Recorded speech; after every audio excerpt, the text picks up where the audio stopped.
7 ఈ మాటే ఉంటుంది, నాకు వెళ్ళి చూడండి. అక్కడ చెప్పాడు, భూమికి పునాది వేసిన వాడు, మూలరాతిని స్థాపించిన వాడు ఆయనేనట.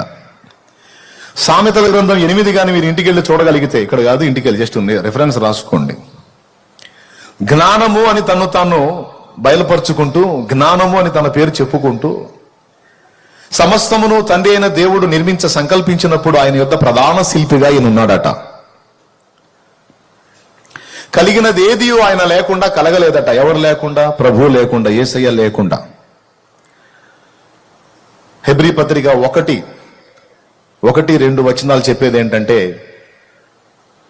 ఆయన తన కుమారుని ద్వారా ప్రపంచములను నిర్మించెను. తండ్రి అయిన దేవుడు విశ్వ నిర్మాణానికి పూనుకున్నప్పుడు